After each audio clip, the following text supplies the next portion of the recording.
Hey guys, तो कैसे हैं आप सभी लोग। स्वागत है आप सभी का अनबॉक्स ब्लेड के एक और फ्रेश वीडियो में। आज के इस वीडियो में हम देखेंगे इस प्रोडॉट, ये जो दिख रहा है आपको, प्रोडॉट का एक कीबोर्ड है। इसका हम अनबॉक्सिंग और रिव्यू करेंगे और साथ ही साथ मेरे साथ क्या हुआ, मेरी एक कहानी है इस कीबोर्ड के साथ, तो मैं आपको वो कहानी भी बताना चाहूँगा। ये जो कीबोर्ड दिख रहा है आपको, ये छोटा है।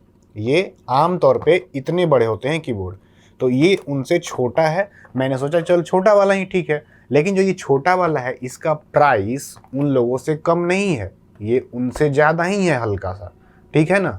तो ये प्रोडक्ट का है, मैंने इसे 250 रुपये में लिया है। ये आप लैपटॉप देख सकते हैं 14 इंच वाला, तो ये इस पे आराम से यहाँ पे बैठ जाता है, इसलिए मैंने इसको छोटा ही लिया और घूमने फिरने में भी ठीक रहता है ये, क्योंकि आप देख पाएंगे कितना सुंदर सा दिखता है। 14 इंच का है, टच डिस्प्ले है ये, तो काफ़ी बढ़िया लैपटॉप था, है भी, लेकिन इसमें कुछ डिमेरिट्स हैं। इतना गर्म हो जाता है ये जो एरिया है इसका, ये एरिया यहाँ से, जहाँ से ये इसका एग्जॉस्ट फैन है, इतना गर्म हो जाता है इस एरिया पे, यहाँ पे कि यहाँ पे रोटी बन जाए, इतना गर्म हो जाता है। फिर किसी काम की वजह से मैं इसको रख करके चला गया 10 दिन के लिए, छुआ नहीं कंप्यूटर। फिर जब वापस आया तो पता चलता है कि कीबोर्ड ख़राब हो चुका है। बहुत सारा जो उसका बटन है, एक दो बटन, वो काम नहीं कर रहा है और कुछ अलग, मतलब सही से नहीं चल रहा था। फिर मैंने सोचा कि अब तो काम हो ही नहीं रहा है। मैं क्लिक करता हूँ हैश, दबाता है स्टार, डालता हूँ 1, कभी कुछ होता है। ऐसा हो गया कि कभी कभी तो ये जो कंप्यूटर लॉक था, लैपटॉप, ये लॉक अनलॉक ही नहीं हो रहा था, क्योंकि अलग कीज काम कर रहे थे, मैं कुछ कर रहा हूँ। फिर लास्टली मैंने सोचा कि अब क्या किया जाए। फिर मैं जो काम करता था अपने वेबसाइट पे, जो भी लिखता था, टाइपिंग में भी जैसे कोई चीज़ दबाया की हो रहा है, अपने आप से ए इनफाइनाइट तक दबा रह गया, जो कि मैंने नहीं दबाया।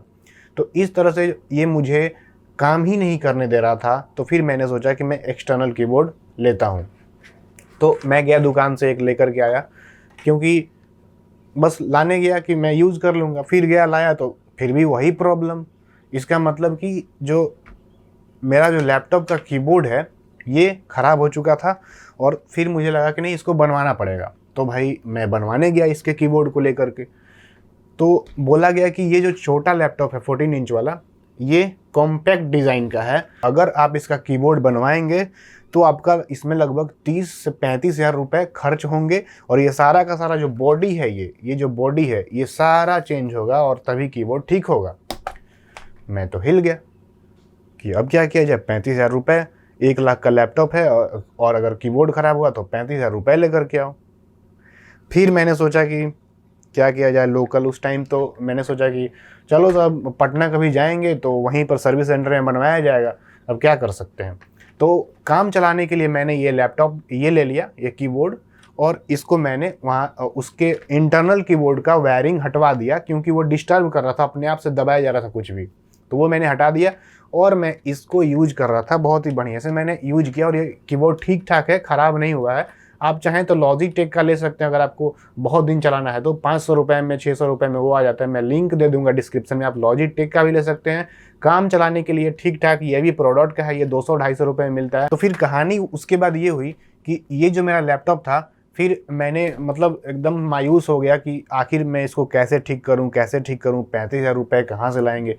फिर मुझे याद आया कि मेरा लैपटॉप तो अभी वारंटी में है, तो फिर मैंने सोचा वारंटी में है तो चलो पटना कभी जाएंगे तो बनेगा।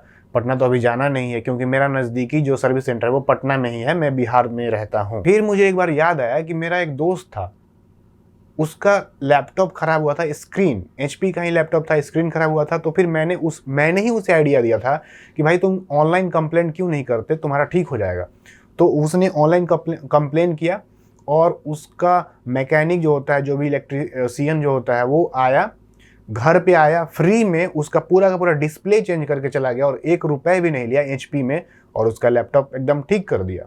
तो फिर मैंने सोचा कि मैं भी यही करता हूँ। फिर मैंने भी वैसे ही कंप्लेंट किया, सब कुछ, मतलब इंटरनेट से नंबर निकाल के HP कस्टमर केयर ये सब करके फिर फ़ोन किया। फिर वो मतलब लग गया। फिर उन लोग कुछ टेस्ट करवाते हैं, ऐसे ऐसे कीजिए, जो इंस्ट्रक्शन देंगे आपको वैसे वैसे करना है। तो मेरा टेस्ट पास हो गया, कीबोर्ड फेल था, क्योंकि मैंने तो ऐसे ही कीबोर्ड का तार निकलवा दिया था अंदर से खुलवा के, तो मेरा तो ऐसे ही रीड नहीं किया, और उन लोगों को लगा कि नहीं नहीं कीबोर्ड ख़राब है, इसका तो काम ही नहीं कर रहा, टेस्ट ही पास नहीं किया। अच्छा ही हुआ, नहीं तो अगर लगा रहता तो फिर बोलते नहीं कीबोर्ड ठीक नहीं है। जब तक इन लोगों की तरफ से, जब तक वो एकदम से ख़राब ना हो जाए तब तक ख़राब नहीं मानते हैं। मैंने उसको तार छुड़वा दिया था पहले ही से, फिर वो लोग बोला नहीं ख़राब है, तो फिर वहाँ से मैकेनिक भेजे और फ्री में पूरा का पूरा बॉडी लेकर के आया और 30-35 हज़ार का जो भी लगता है वो लगाया, और मुझसे 1 रुपया भी चार्ज नहीं किया गया। और मेरा पूरा का पूरा लैपटॉप क्योंकि वारंटी में था तो ठीक हो गया। 3 साल का था, मैंने एक्सटेंड करवाया था। जब भी आप लैपटॉप खरीदें तो एक्सटेंड करवा ले उसी टाइम पे 1000-1400 रुपये दे करके, कि उसके वारंटी को बढ़ा दिया जाए।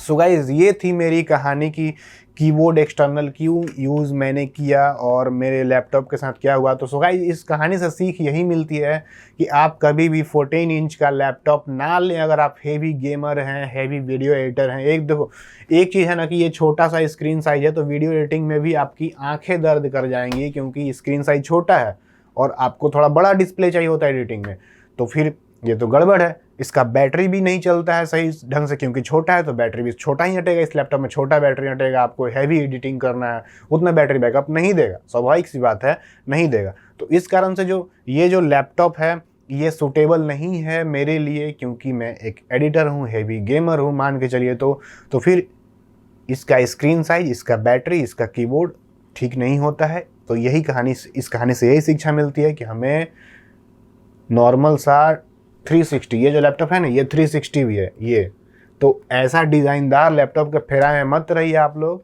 अगर आपको बढ़िया इफिशियंट वैल्यू बाइंग चाहिए तो मेरे डिस्क्रिप्शन में लिंक दे दूंगा लैपटॉप्स का भी। आप उन लैपटॉप्स को जो कि MSI के लैपटॉप्स हैं, 64,000 में i7 और बढ़िया ग्राफिक कार्ड, बढ़िया ये सब चीज़, गेमिंग लैपटॉप है, उस पर आप हैवी एडिटिंग करिए, जो करना है करिए, ख़राब उतना नहीं होता है। सो गाइज फिलहाल के लिए इस वीडियो में इतना ही।